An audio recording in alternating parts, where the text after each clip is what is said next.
Criminal law में MCQ revise करो में पहला क्वेश्चन है,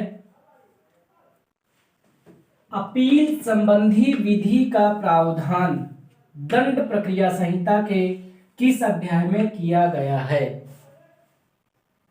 ऑप्शन है आपके सामने अध्याय 28 में, बी है अध्याय 29 में, सी है अध्याय 30 में और डी है अध्याय 31 में। तो यहां पर आपका कौन सा ऑप्शन सही होगा? तो यहां पर आपका बी ऑप्शन सही होगा, अध्याय 29 में अपील संबंधी विधि का प्रावधान किया गया है। दूसरा क्वेश्चन है, निम्न में से कौन अपील दायर करने के आधार हैं? ऑप्शन है आपके सामने निर्धारित समय में निर्णय प्राप्त करना, बी है सूचना की अघोषित मनाही, सी है ए और बी दोनों, डी है इनमें से कोई नहीं। तो यहां पर आपका कौन सा ऑप्शन सही होगा? तो यहां पर आपका सी ऑप्शन सही होगा, ए और बी दोनों, मतलब निर्धारित समय में निर्णय प्राप्त करना और बी सूचना की अघोषित मनाही। तो यहां पर आपका ए और बी दोनों होगा। क्वेश्चन नंबर तीसरा, अपील संबंधी विधि का प्रावधान किन धाराओं में किया गया है?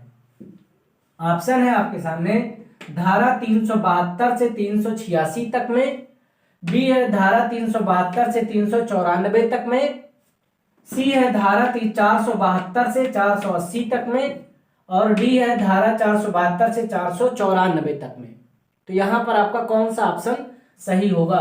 तो यहां पर आपका बी ऑप्शन सही होगा, धारा 372 से लेकर 394 तक में जो है अपील संबंधी विधि का प्रावधान किया गया है। क्वेश्चन नंबर 4, पुनरीक्षण संबंधी विधि का प्रावधान दंड प्रक्रिया संहिता के किस अध्याय में किया गया है? ऑप्शन है आपके सामने अध्याय 30 में, बी है अध्याय 31 में, सी है अध्याय 32 में और डी है अध्याय 33 में। तो यहां पर आपका कौन सा ऑप्शन सही होगा? तो यहां पर आपका ए ऑप्शन सही होगा, अध्याय 30 में पुनरीक्षण संबंधी विधि का प्रावधान किया गया है। क्वेश्चन नंबर 5, पुनरीक्षण संबंधी विधि का प्रावधान दंड प्रक्रिया संहिता की किन धाराओं में किया गया है? ऑप्शन है आपके सामने धारा 381 से 383 तक में, बी है धारा 384 से 394 तक में, सी है धारा 397 से 405 तक में और डी है धारा 406 से 414 तक में। तो यहां पर आपका सी ऑप्शन सही होगा, धारा 397 से 405 तक में।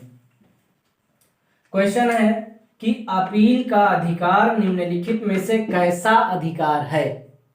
ऑप्शन है आपके सामने ए है विधिक, बी है ऐच्छिक, सी है परामर्शई और डी है इनमें से कोई नहीं। तो यहां पर आपका कौन सा ऑप्शन सही होगा? तो यहां पर आपका ए ऑप्शन सही होगा, विधिक। अपील का अधिकार जो है विधिक अधिकार है।